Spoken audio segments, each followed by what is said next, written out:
আমি আজকে ফেসবুক লাইভের মাধ্যমে যারা এই প্রোগ্রামটা আপনারা ওয়াচ করছেন বা আগামী দিনে যদি আমায় কিছু বলতে হয় আমি ফেসবুক লাইভের মাধ্যমেই বলবো, সেটা আপনাদের আমি আগে জানিয়ে দেবো। আজকে একটু জানাতে দেরি হয়েছে, আমি আপনাদের আগেই জানিয়ে দেবো।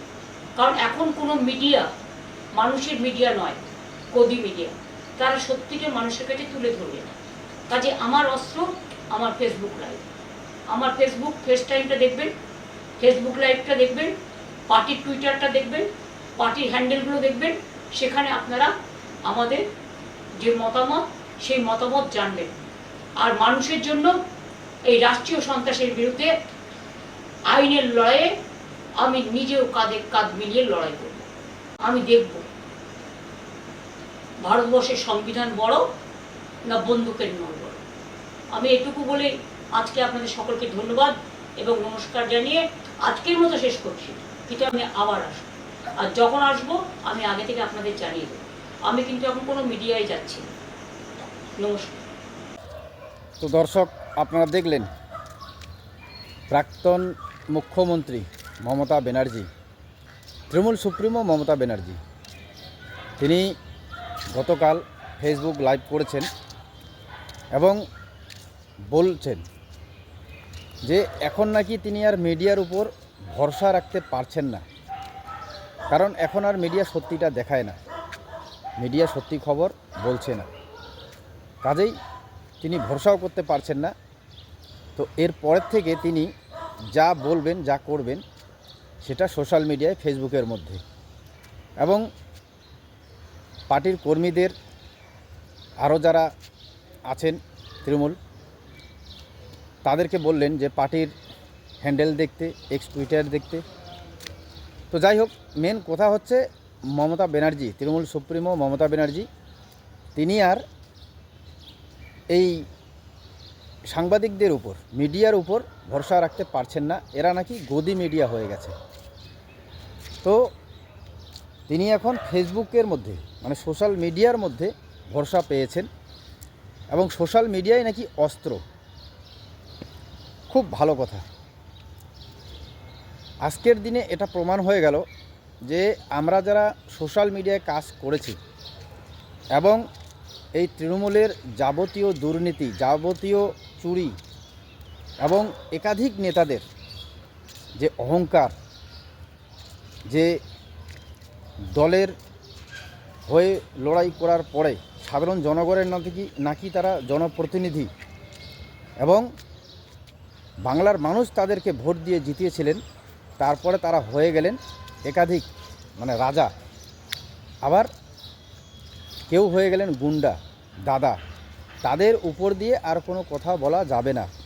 তো সেই তথ্যগুলো তুলে ধরেছিল বাংলার সাধারণ জনগণ, এবং শিক্ষা বলুন, স্বাস্থ্যে বলুন, যে অবস্থায় বলুন, রাজ্যের কোথাও দুর্নীতি, কোথাও সাধারণ মানুষের সাথে অন্যায় হলে সেটা এই মোবাইলের মাধ্যমে তুলে ধরেছিলেন সোশ্যাল মিডিয়ায়। এই সোশ্যাল মিডিয়াটাকে হাতিয়ার করেছিলেন সাধারণ মানুষ। কিন্তু এই মমতা ব্যানার্জি, প্রাক্তন মুখ্যমন্ত্রী এবং তৃণমূল সুপ্রিমো মমতা ব্যানার্জি, তিনি তখন কি বলেছিলেন যে এরা যারা কুৎসা করছে সরকারের, অনেকে তো জেলে ভরে দিয়েছেন, অনেক রকম কেস করে দিয়েছেন, এবং সবাই গিয়ে বক্তব্য দিয়েছেন যে ওদের হয়ে বা সরকারের হয়ে বা ওদের দলের কুৎসা করা হচ্ছে সোশ্যাল মিডিয়ায়। এরা বিজেপির লোক, বিজেপির কাছ থেকে নাকি পয়সা খেয়ে সোশ্যাল মিডিয়ায় ভুলভাল রটাচ্ছে। কিন্তু আজকের দিনে এই সরকার পরিবর্তন হওয়ার কয়দিন হলো, নতুন সরকার গঠন হবার প্রায় 14-15 দিন হয়নি এখনও। তো এই 13-14 দিনের মধ্যেই মমতা ব্যানার্জির এমন কি হয়ে গেল যে তিনি আর এই সংবাদ মাধ্যমকে ভরসা পাচ্ছেন না, মিডিয়াকে ভরসা পাচ্ছেন না, সোশ্যাল মিডিয়াটাকেই আজকে তিনি হাতিয়ার করছেন। তো যখন ক্ষমতায় ছিলেন তখন সাধারণ মানুষ যে সোশ্যাল মিডিয়া আপনাকে বলেছিল, সোশ্যাল মিডিয়াটাকে হাতিয়ার করেছিল, এমনকি আমাদের মতো যারা সোশ্যাল মিডিয়া আমরা কাজ করি আমরাও বলেছিলাম যে সোশ্যাল মিডিয়াই হচ্ছে সাধারণ মানুষের হাতিয়ার। সোশ্যাল মিডিয়ায় আমরা ভিডিওগুলো পোস্ট করি এবং ভিডিওর শেষে আমরা বলি যে আমাদের সরকার দেখুক, আমাদের রাজ্য সরকারের প্রশাসন দেখুক। তৃণমূল জামানায় বলেছিলাম আমরা, কই একটারও তো আপনারা বিচার করেননি। না মমতা ব্যানার্জি, না মমতা ব্যানার্জির সরকার, না মমতা ব্যানার্জির প্রশাসন একটারও বিচার করেননি। উল্টে আপনি বলেছিলেন যে এরা আমরা নাকি সরকারের কুৎসা করছি। তো এই কয়েকদিনে এখন আপনার মিডিয়ার উপর ভরসা উঠে গেল, গদি মিডিয়া বলছেন সংবাদ মাধ্যমকে। তো অল্প দিনে বুঝে গেলেন যে আপনার হয়ে যারা খবর করেছিল তারাও টাকা দিয়ে করেছিল, আপনিই টাকা দিয়েছিলেন হয়তো। যদি টাকার ব্যাপার নাই থাকে, সঠিক খবরে দেখায়, তাহলে আপনার হয়ে এখনও খবরটা দেখাচ্ছে না কেন? কারণ আমরা তো দেখাচ্ছি, আমরা এখনও এই যে আপনি বলছেন ফেসবুক লাইভ করে, তো এই খবরটা তো আমরা এখনও দেখাচ্ছি, সোশ্যাল মিডিয়ায় বলছি, কিন্তু যুক্তি দিয়ে বলছি। কেন? কারণ যখন আপনার সরকার ছিল, আপনি ক্ষমতায় ছিলেন, তখন আমাদের মতো অনেক সোশ্যাল মিডিয়ায় অনেক সাধারণ মানুষ এরকম মোবাইল ধরেছিলেন হাতিয়ার করে। কেন? যেগুলি দুর্নীতি, যেগুলি অন্যায়, স্বাস্থ্য ব্যবস্থা, শিক্ষা ব্যবস্থা, কর্মসংস্থানে যে দুর্নীতি, যে অন্যায়গুলো হচ্ছে, সেগুলো আমরা সোশ্যাল মিডিয়াকে হাতিয়ার করে তুলে ধরবো, যাতে রাজ্য সরকার দেখে, রাজ্য সরকার প্রশাসন দেখে। এবং সবথেকে বেশি আমরা বলেছিলাম যে মমতা ব্যানার্জি দেখলেই হয়ে গেল, কারণ মমতা ব্যানার্জি দেখলেই এর ব্যবস্থা নেওয়া হবে। কিন্তু নেননি, উল্টে আপনি বলেছিলেন যে এরা বিরোধী হয়ে এটা করছে। তো যার জন্যে পরিপূর্ণটাই বিরোধী হওয়ার পরেই আপনার সরকারও পড়ে গেল। আর আজকে আপনি বলছেন যে আপনি সংবাদ মাধ্যমকে আর ভরসা পাচ্ছেন না, গদি মিডিয়া, যার জন্যে আপনি এখন যা বলবেন, যা করবেন সোশ্যাল মিডিয়ায় বলবেন।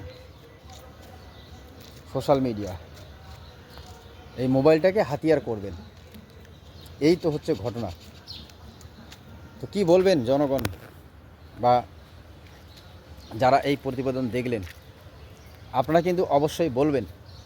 মানে এখন মমতা ব্যানার্জির মিডিয়ার উপর ভরসা উঠে গেল, এবং আমরা যখন তৃণমূল জামানায় সাধারণ মানুষরা মোবাইলকে হাতিয়ার ব্যবহার করেছিলাম, এখন সেই সাধারণ মানুষের মতো মমতা ব্যানার্জিও তৃণমূল সুপ্রিমো হওয়ার পরেও গদি মিডিয়া বলছেন, তাদের উপর ভরসা নেই। এই মোবাইলের উপর ভরসা হয়ে গেছে, সোশ্যাল মিডিয়ার উপর ভরসা এসে গেছে। আর এই সোশ্যাল মিডিয়ায় সরকারের কথা, সত্য কথা তুলে ধরার জন্যে মমতা ব্যানার্জির সরকার বা মমতা ব্যানার্জির দল কতগুলি সোশ্যাল মিডিয়া ইউটিউবারকে কেস দিয়ে জেলে পাঠিয়ে দিয়েছেন। কতবার, কত রকম কায়দায় ডাকা হয়েছে। মমতা ব্যানার্জির পুলিশ কেস করেছে। তো ভাবুন, আজকে সেই মমতা ব্যানার্জি নিজেই এই মোবাইলকেই হাতিয়ার করছেন। বলবেন দর্শক, আপনারা যারা এই ভিডিও দেখলেন অবশ্যই জানাবেন, সজাগ থাকবেন। ধন্যবাদ।